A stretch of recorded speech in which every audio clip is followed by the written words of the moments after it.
వీళ్ళిద్దరు ఒకటైంది కూడా ఆ బ్రీత్ వల్లనే. ఓకే, ఎవరెవరు?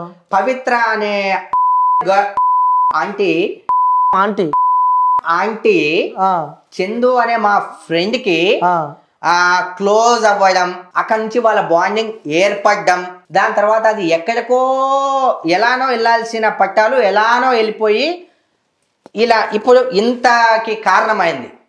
అంటే మీరు ఇప్పుడు మాట్లాడేటప్పుడు ఏదో అన్నారు ఒకసారి మళ్ళీ.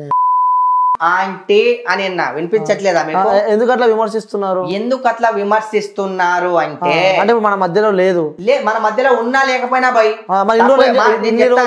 నేను ఒక మాట అంటా ఎందుకు ఇన్ని రోజులు నేను చెప్పాను, నేను కాళ్ళని 2-3 సార్లు మాట్లాడి నేను చెప్పిన ఇనేటోళ్ళకి చెప్తాం భయ్, ఇన్నోళ్ళకి ఎంత చెప్తాం? ఇంట్లో టోళ్ళు చెప్తేనే ఎవరు ఇంటలేరు, బయట ఇవాళ నువ్వు మీరైతే చూస్తున్నారు కదా, ఇంట్లో వాళ్ళు చెప్తేనే ఎవరు వింటలేరు. నువ్వెవరు రాబాయ్ అని అనేసరికి ఎలా అనిపిస్తుంది? మధ్యలో నాకు రూమర్స్ వినిపించినాయి, నాకు మధ్యలో కలిసిండు, అన్ఫార్చునేట్లీ వెళ్తుంటే కలిసిండు, దాని తర్వాత కాల్ కూడా చేసా. చనిపోయే ముందు ఆ ఇంటర్వ్యూ అయిన తర్వాత నీ కాల్ చేసా, ఒక్క నిమిషం కూడా నాతో మాట్లాడలే బిజీలో పెట్టేసిండు, అయిపోయింది, అలా జరిగిపోయింది. ఐటమ్ అని ఎందుకన్నా అంటే ఒకటి మా ఓన్ని కూడా నేను తప్పని చెప్తున్నా, నేను చందుది కూడా తప్పే.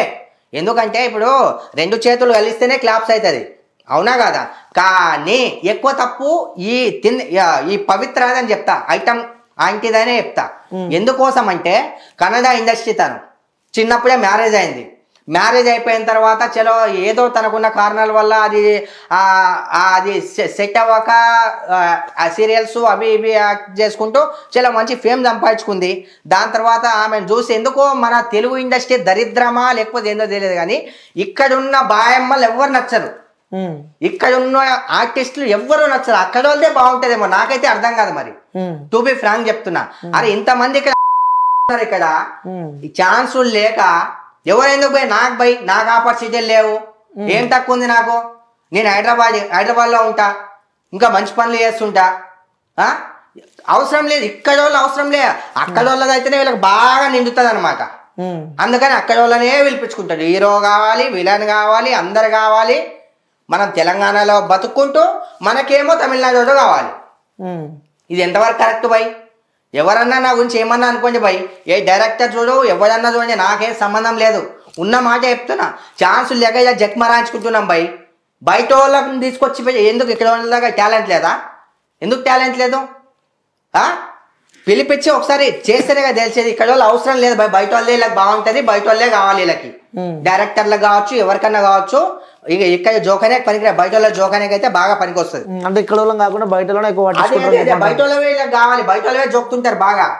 పిలిపించుకున్నారు, ఓకే ఆమెకు ఒక ఫేమ్ ఉందని చెప్పి పిలిచారు, క్యారెక్టర్ మంచిది ఇచ్చాడు, దాంతో బ్రదర్ క్యారెక్టర్ మనోడు చేశాడు, అంతా అయింది. దాని తర్వాత వాళ్ళిద్దరి మధ్య కమ్యూనికేషన్ ఎట్లా సెట్ అయిందో తెలియదు, బయటికి రూమర్స్ వచ్చాయి.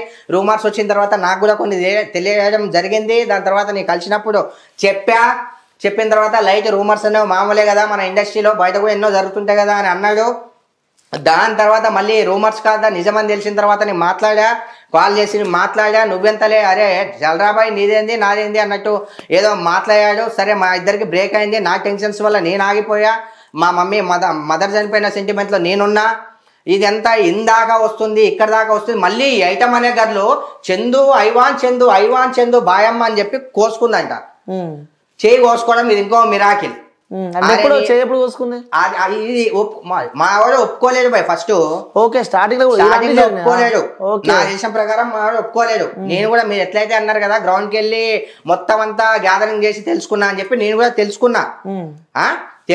ఎవరు ముందుకు రావట్లేరు భయ్, అందరు మా వాడినే బ్యాడ్ అంటుంటే ఎందుకంటారు భయ్ బ్యాడ్? మా వాళ్ళ గుడి కూడా ఉందని చెప్పి నేను మీడియా ముందుకు వచ్చిన.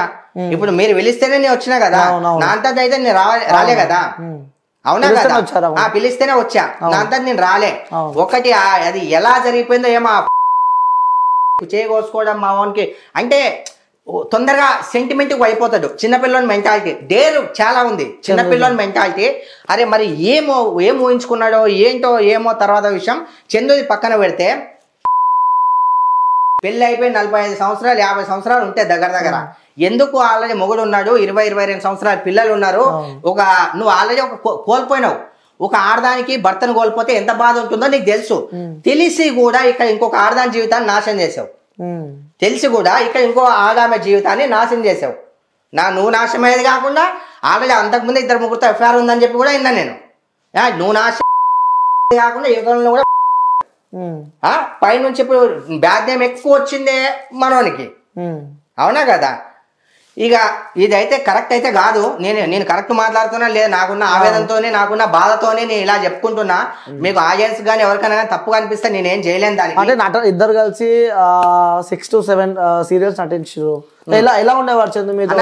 అన్న చందు ఒక చిన్నపిల్లని మనస్తత్వం, చాలా డేర్ ఫెలో. ఎవరైనా బాధలో ఉంటే తట్టుకోలేడు. ఎంత పెయిన్ అయినా ఒకటే అనుభవిస్తాడు. సంతోషాన్ని 10 మందితో పంచుకుంటాడు. చెడుని మాత్రం తనే పెట్టుకుంటాడు. చాలా మంచి వ్యక్తి. ప్రతి ఒక్కరితో కలిసి ప్రతి ఒక్కరితో సార్ అని కాదు, బాబాయ్, అంకుల్, బ్రదర్, మామ ఇలాంటి లాంగ్వేజ్. పరాయి స్త్రీని నేను అంటే నాకు తెలిసినంత వరకు వేరే వాళ్ళని చూసింది అయితే నేనైతే చూడలేదు. అలాంటి వ్యక్తి కూడా కాదు చందు. ఇప్పుడేవో కొత్త రూమర్స్, వాళ్ళ భార్య వచ్చి లేదు నైట్ అంతా వచ్చి హింసించి నన్ను కొట్టేటోడు చేసేటోడు, తాగుడు అలవాటు ఉంది, అది ఉంది ఇది ఉంది. తాగుడు గోవై కామన్ ఎవరన్నా తాగుతారు. ఎవరన్నా ఇప్పుడు చిన్న మాట అన్న ఒక చిన్న మాట అన్న, ఇప్పుడు నేను చెప్తే మీరు వింటున్నారు. ఇప్పుడు వైఫ్ అండ్ హస్బెండ్ మధ్య 4 గోడల మధ్య ఏం జరిగిందో అడగడానికి చందు లేడు. ఒక చిన్న మాట బ్రదర్, అడగడానికి శిల్పా సిస్టర్ ఉంది. శిల్పా సిస్టర్ చెప్పింది ఓకే, నేను బిలీవ్ చేస్తా. కానీ అది ఎంత నిజం ఉంది, ఎంత అబద్ధం ఉంది చనిపోయిన చందుకు కూడా తెలియాలి. ఒక మాట అంటున్నా, ఎందుకంటే ప్లస్ మైనస్ ఆలోచించాలి బై. నా సొంత చెల్లెలు అనుకుంటా, నేను ఇద్దరు సైడ్ మాట్లాడతా. సొంత చెల్లెలు అనుకుంటా, ప్లస్ ఆలోచించాలి మైనస్ ఆలోచించాలి. అలా అని చెప్పి చందు మీద అంతా నూకేయద్దు చనిపోయిన మీద. ఎందుకంటే నాకు తెలిసినంత వరకు చందు మంచోడే, ఒక్క పని చేసిండు ఓకే. అది కూడా రావడం వల్ల అది సంథింగ్ ఏదో మీకు తెలియదు ఏముంది ఇప్పుడున్న జనరేషన్లో అంతా అదే. పైనుంచి ఏమో తొక్కలో కోర్టు ఆర్డర్, ఎవరితో అయినా ఇష్టం ఉంటే లివింగ్ రిలేషన్షిప్ పెట్టుకోవచ్చు. ఇది ఒకటి. సిస్టర్ కూడా ఫైట్ చేయడం జరిగింది, అన్ని దగ్గర వెళ్ళారు, ఎక్కడ న్యాయం జరగలేదు. కానీ ఒక దాంట్లో గొప్పది సిస్టర్. ఎందుకంటే ఇంత తెలిసినా కూడా లోపల అంత పెయిన్ భరించుకుంటూ అంత చూసుకుంటూ అది ఉంది కదా, దానికి గ్రేట్ ఆన్సర్ సిస్టర్కి. ఇది ఒకటి. దాని తర్వాత లివింగ్ రిలేషన్షిప్ లో ఉన్నారు. తర్వాత బెంగళూరు వెళ్ళారు. ఓకే, మనోని చాలా మంది అంటున్నారు మనోని మొత్తం మెయింటైన్ చేసేది, అది చేసి ఇది చేసి అది ఎంతవరకు కరెక్ట్. ఇప్పుడు ఒకరికొకరు సహాయం చేసుకోవడం అనేది అది కామన్ అయిపోయింది ఈ మధ్యకాలంలో. దాని గురించి మనం ఎక్కువ మాట్లాడద్దు. కానీ ఇక్కడ ఒక విషయం ఏంటంటే, ఎలా అయితే ఏంది, ఒక పిల్లలు అనాథలు అయిపోయారు, పిల్లల తండ్రిని కోల్పోయారు, భార్య భర్తను కోల్పోయింది, వాళ్ళ పేరెంట్స్ కొడుకును కోల్పోయారు, అన్యాయం జరిగింది, ఆర్టిస్టులు రాలేరు. ఇది గుర్తుపెట్టుకోండి. రేపు పొద్దున ఎవరన్నా ఇప్పుడు చందు చేసింది అంటే వాళ్ళ మనసాక్షి తెలుసు, వాళ్ళు కూడా ఎంత తప్పు చేసిర్రో. ప్రతి ఒక్కరు మంచిగా కాదు. ఇప్పుడు నువ్వు జూన్యంత కూర్చున్నావు, నేను శూన్యగిట్లా కూర్చున్నా, నేనెంత లంగానో నా మనసాక్షికే తెలుసు, నేనెంత మంచోనో నాకు తెలుసు, నువ్వెంత లంగావో నీకు తెలుసు, నీ మనసాక్షి తెలుసు, నువ్వెంత మంచోనో నీకు తెలుసు, నీ మనసాక్షి తెలుసు. పైన ఒకడు క్యాప్చర్ చేస్తుంటాడు దేవుడు. అవునా కదా? లేనోని గురించి ఎలిగేషన్స్ వదిలేసి ఒక్క విషయం చెప్తా, ప్రతి ఒక్క ఆడియన్కి, ప్రతి ఒక్క మీడియాకి, ప్రతి ఒక్కరికి చూసింది చూసినట్టు రాయింది, చెప్పింది చెప్పినట్టు అది నిజమా కాదా తెలుసుకొని మీలా గ్రౌండ్ వర్క్ చేశారంటున్నారు కాబట్టి అదే చూపించండి. ఇంకో విషయం, నేను చూసిన ఈ 2-3 రోజుల్లో సరే కొంతమంది యూట్యూబ్ ఛానల్ వాళ్ళు కావచ్చు, అంటే నేను ఎవరిని తప్పు పట్టట్లేదు. యూట్యూబ్ అంటే నేను మా ఫ్రెండ్ క్యారెక్టర్ తెలుసు కాబట్టి ఒకరి దగ్గర నుంచి సాయం తీసుకోవడం మా వానికి అయితే నచ్చదు. నాకు తెలిసినంత వరకు నీ ఛాయ్ తాగితేనే తొక్కపై పెట్టుకో, నీకన్నా రెమ్యునరేషన్ నాకు ఎక్కువ, నేను కడతా అంటే మంచితనం.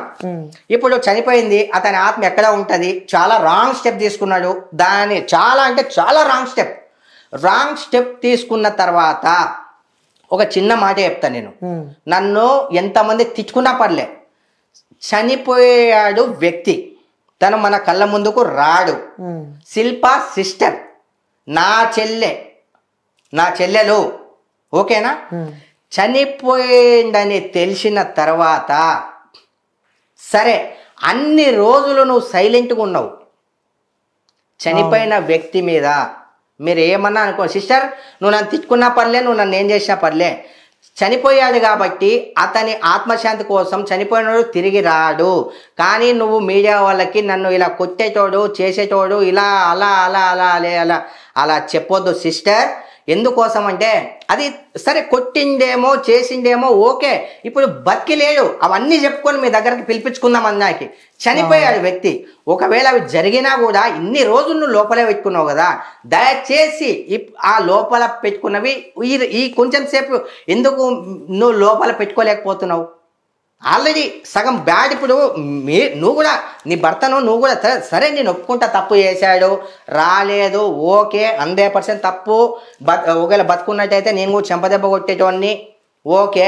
చనిపోయినోని గురించి ఒకవేళ నిజాలు ఒకవేళ ఉన్నా కూడా మనసులోనే పెట్టుకో, కానీ మీడియా ముందు, ఎందుకంటే ఇన్ని రోజులు మనసులోనే పెట్టుకున్నావు కదా. చనిపోయిన వ్యక్తి మీద ఇప్పుడు చెప్పాల్సిన అవసరం లేదు సిస్టర్. ఎందుకంటే నువ్వు ఆ వీడియో చూసినప్పుడల్లా ఎవడో ఒకరు చూస్తుంటాడు. రేపు పొద్దున మీ పిల్లలు పెద్దగా అవుతారు. పెద్దగా అయిపోయిన తర్వాత అరే మా నాన్న ఇట్లా ఇది, ఎందుకంటే తెలియకుండా పోతుందా? సరే అతని ఆత్మ ఎక్కడున్నా సంతోషంగా ఉండాలి. మీ మీడియా వాళ్ళకి కానీ ఆడియన్స్కి కానీ ఎవరైతే హెల్ప్ చేయాలనుకుంటున్నారో వాళ్ళకి కానీ దయచేసి, ఎందుకంటే నా ఫ్రెండ్ మెంటాలిటీ నాకు తెలుసు కాబట్టి దయచేసి చెప్తున్నా, మీరు అందించే ₹1 అయినా 5,000 అయినా 10,000 అయినా 2,000 అయినా ₹1,00,000 దయచేసి ఎవ్వరికి తెలియకుండా దాన్ని ఏ సోషల్ మీడియాలో పెట్టకుండా, ఎందుకంటే మీ ఆత్మాభిమానం మీకు తెలుసు, మీరు ఏం చేస్తున్నారో మీకు తెలుసు. అలా అని చెప్పి అన్ని జాగాల్లో అని నేను చెప్పట్లేదు, ఈ ఒక్క విషయంలో. ఎందుకంటే తను చనిపోయి ఉన్నాడు, తన ఆత్మ అనేది శాంతించదు. నా బతుకు ఏంటి ఇలా చేశా. ఇప్పుడు చూడు ఏం అంటే ఎలా అయిపోతాయంటే కొంతమంది ఫీలింగ్, అంటే నాకు సింధు గురించి తెలుసు కాబట్టి చెప్తున్నా. అంతేందుకు వాళ్ళ వైఫ్ అయినా సరే చదువుకుంది, అరే వీడు ఇలా వదిలేసి వెళ్ళిపోయాడు. కొంతమంది ఏం చేస్తారంటే 2,000 కానీ 3,000 కానీ 4,000 5,000 ఎంతన్నా ఇవ్వండి దయచేసి. మీకు కావాలంటే మీరు ఇంటర్వ్యూస్ తీసుకోండి, మాట్లాడండి, అన్నీ చేయండి, ఓకే పర్లేదు. కానీ మీరు ఇచ్చే ధనం ఎంతైనా సరే, మీరు చేసే సాయం ఎంతైనా సరే దయచేసి. ఇంకో విషయం, కొంత ఇలా కూడా అనుకోవచ్చు, ఇలా ఇస్తేనే కదా 10 మందికి తెలుస్తారా అనుకోవచ్చు. అవసరం లేదు, ఆల్రెడీ 10 మందికి తెలుసు వాళ్ళు నష్టపోయారు, వాళ్ళకి ఏం లేదు, ఇప్పుడు అలాంటి స్థాయిలో ఉన్నారని ఆల్రెడీ తెలుసు. తెలిసిన వాళ్ళకి మీరు మళ్ళీ డప్పు కొట్టి మేము ఇంత ఇస్తున్నామని చెప్పాల్సిన అవసరం లేదు. దయచేసి రిక్వెస్ట్ చేసి చెప్తున్నా, ఎందుకంటే చందు ఆత్మ ఎక్కడున్నా కూడా సంతోషంగా ఉండదు. అరే ఆ ఆత్మ అనేది ప్రతిసారి అరే ఒక బిచ్చం ఎత్తుకుంటున్నట్టు, అంటే అలా ఉంటుంది భయ్. కొంతమంది మెంటాలిటీ అలా ఉంటుంది. మనం అనుకుంటాం మనం ఇప్పుడు గుడ్ నేమ్, మీ పేరు అనిల్ భాయ్. ఒక విషయం చెప్తున్నా, మీరు నేను ఎవరైనా కానీ అన్న, మీ ఆయనకైతే తెలుసు కదా మీరు సాయం చేసినట్టు. ఆ ఆయనతో సాయం చేసి ఎట్లా అంటే అదే నేను ఇందాక ఫ్రీగా కుల్లా చెప్పా, వాళ్ళు ఏం లేదు, వాళ్ళు సాయం అర్థిస్తున్నారని అందరికీ తెలుసు. అలాంటిది మనము ఇస్తున్నట్టు చూపించాల్సిన అవసరం లేదు అని నేనంట. నా వే ఆఫ్ టాకింగ్ నేనంట అన్న. మరి అందరి విషయంలో చూపించాల్సిన అవసరం లేదు. అన్నదానం చేస్తున్నావు చూయించు, హెల్త్ బాగాలేదు చూయించు, ఇంకోటి బాగాలేదు చూయించు కానీ చెప్పకు అంట, అవి చూయించు. కానీ ఇప్పుడు జరిగిన సందర్భం వేరు కాబట్టి, మంచిగా బతికిన కుటుంబం కాబట్టి, మంచి పేరుంది కాబట్టి, చందుకి మంచి పేరుంది కాబట్టి దయచేసి తన ఆత్మ హ్యాపీగా ఉండాలంటే మీరు చేసేదాన్ని చూపించకుండా చేయండి దయచేసి. నా రిక్వెస్ట్ ఇది. ఎందుకంటే ఇంకో విషయం, వాళ్ళేం అడుక్కునే వాళ్ళు కాదు. రేపు పొద్దున వాళ్ళు సాయం చేస్తే ఈ స్టేజ్కి వచ్చారనే పేరు ఎప్పుడు రావద్దు. ఈ స్టేట్మెంట్ అనేది వాళ్ళ ఫ్యామిలీకి రావద్దు బై. చందు ఇలా హ్యాంగింగ్ వేసుకొని వెళ్ళిపోయిండు, అప్పుడు 10 మంది వచ్చి ఇలా సాయం చేస్తేనే ఇప్పుడు వీళ్ళు అనే కామెంట్ లైఫ్లో ఎప్పుడు రావద్దు. దీన్నే చందు ఇష్టపడతాడు. మనం చేసే సాయం అనేది ఈ ఒక్క ఫ్యామిలీకి తెలియకుండా మాత్రం చేయండి దయచేసి చెప్తున్నా. ఓకే, అంటే చందుతో మీరు చాలా సీరియస్ నటించారు కాబట్టి అప్పట్లో మీ వీడియో కూడా నేను చూసాను, మీ స్టేటస్ కానీ. సో అప్పట్లో రెమ్యునరేషన్ ఎంత ఉండే చందుకి? స్టార్టింగ్ వచ్చి ఏదైతే కెరటాలు సీరియల్ ఉండే కదా, దాంట్లో రెమ్యునరేషన్ 7,000 ఉండే. స్వాతి చినుకుల్లో కూడా 5,000 నుంచి 6,000 నుంచి 8,000 నుంచి అలా ఉండే. ఎలా అయితే అతని జర అయిపోతుండు 10-15 దాకా అలా ఉండే. రెమ్యునరేషన్ కూడా బాగానే ఉండే. ఇప్పుడు ఏంటంటే నేను చెప్పేది ఒక్కటే, నేను ఇక రావడానికి కూడా రీజన్ ఒక్కటే చెప్తున్నాను. ప్లీజ్ దయచేసి రేపొద్దున, ఎందుకంటే చిన్న పిల్లలు ఉన్నారు కదా, రేపొద్దున ఒక వీడియో క్లిప్ చూస్తారు.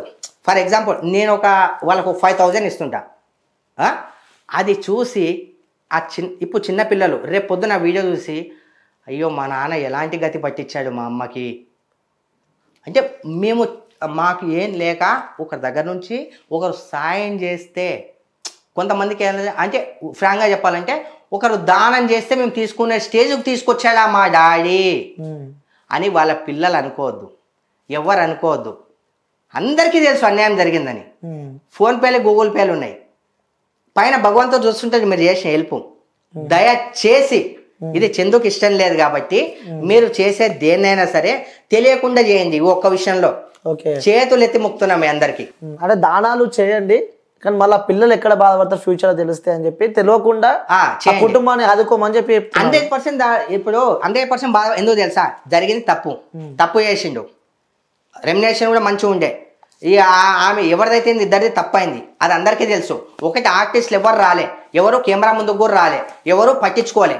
నాకున్న రిలేషన్షిప్తో నేను వచ్చా పిలిచారు కాబట్టి ఓకేనా. నాకు అతనికి తెలిసిన మెంటాలిటీ ప్రకారం వాళ్ళేమి వాళ్ళు అడుక్కుంటలేరు. అంటే ఒకరికి అన్యాయం జరిగిందని అందరికీ తెలుసు కదా, కాబట్టి మానవత్వం చాటుకొని ఇది నా ప్లీజ్ దయచేసి తెలియకుండా చేయండి. దయచేసి మీరు ఇప్పుడు for example brother me video ఎంతమంది చూస్తారు? ఐ థింక్ వ్యూవర్స్ ఎంతమంది చూస్తారు? ఒకవేళ మీరు ఒక క్లిప్ వేస్తే చాలా మంది చూస్తారు. ఒక ఎగ్జాంపుల్ 1 మిలియన్ చూడొచ్చా? చూడొచ్చు. 1 మిలియన్ చూస్తారు. 1 మిలియన్ చూస్తే ఎంత డబ్బు వస్తుంది మీ సీఈఓకి?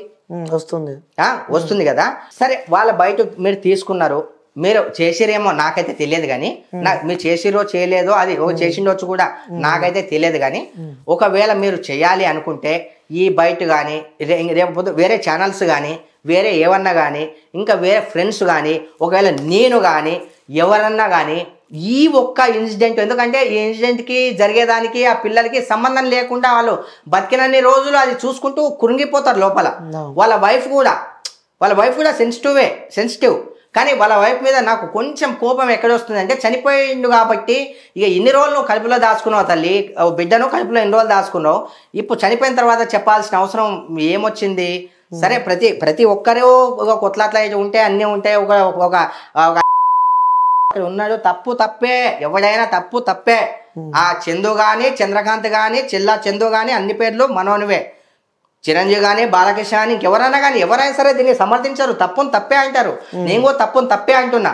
అన్యాయం చేసావు నువ్వు, దాని ప్రతిఫలం అది ఆమె అనుభవించింది, నువ్వు అనుభవించావు. ఇంకోటి ఏంటంటే నువ్వు లేదు, నీకు అప్పుడు ఎవరో తోడు ఉంటే ఇంకా చాలా బాగుండేది, ఈ ఉండేదేమో. అది ఇలా జరిగిపోయింది. ఓకే. సో చందు చాలా మంచి వ్యక్తి అని చెప్పి చెప్తున్నారు. సో ఆ కుటుంబాన్ని ఆదుకోవాలంటే కూడా సో మంచి ఒక ఇంట్రెస్టింగ్ థింగ్ ఉంది మీరు చెప్పే దాంట్లో కూడా. సో కుటుంబం ఫ్యూచర్లో బాధపడకుండా ఉండాలంటే కూడా సో తెలియకుండా ఇస్తే బాగుంటుందని చెప్పి చెప్తున్నారు. సో థ్యాంక్ యూ అన్న. So thank you so much మనం పిలవగానే వచ్చినందుకు. మీరు పిలవంగానే నేను అసలు ఈ మెసేజ్ ఇద్దామనే వచ్చా, చేసే సాయం ప్లీజ్. ఎందుకంటే ఇన్సిడెంట్కి తను తప్పు చేశాడు అంటే ప్రతి క్షణం వాళ్ళ పిల్లలకి తప్పే కనిపిస్తుంది కదా. ఎవరైనా డబ్బులు ఇచ్చినప్పుడు కూడా వాళ్ళ నానే గుర్తొస్తాడు, ఇంకా వేరే క్లిప్ చూసినప్పుడు వాళ్ళ నానే గుర్తొస్తాడు, అయ్యో అమ్మకి ఇలా అయిపోయిందని వాళ్ళే గుర్తొస్తారు. అయిపోయింది డన్ అయిపోయింది. దయచేసి ఇప్పుడన్నా. ఓకే రైట్ అన్న, థ్యాంక్ యూ. అంటే సాటి ఒక నటునిగా అలాగే ఒక స్నేహితుని కోల్పోయిన బాధలో కూడా సో చూస్తూ ఉన్న ప్రతి దగ్గరికి వెళ్తున్నారు. సో వెళ్ళి నేనున్నా అని చెప్పి కూడా మీరు ఇచ్చే ఆ బూస్టప్ కానీ సో అప్పట్లో ఏం జరిగింది ప్రతి ఒక్కటి కూడా చెప్పడం జరుగుతుంది. సో ముఖ్యంగా మీకు కూడా మీ డేర్నెస్కి కూడా మెచ్చుకోవచ్చు, ఎందుకంటే ఎవరు రాని సిచ్యువేషన్లో కూడా నువ్వు ఒక్కరివై పోరాడుతున్నావు. సో థ్యాంక్ యూ అన్న, థ్యాంక్ యూ సో మచ్. దయచేసి హెల్ప్ చేయండి ప్లీజ్. ఓకే అన్న, థ్యాంక్ యూ అన్న.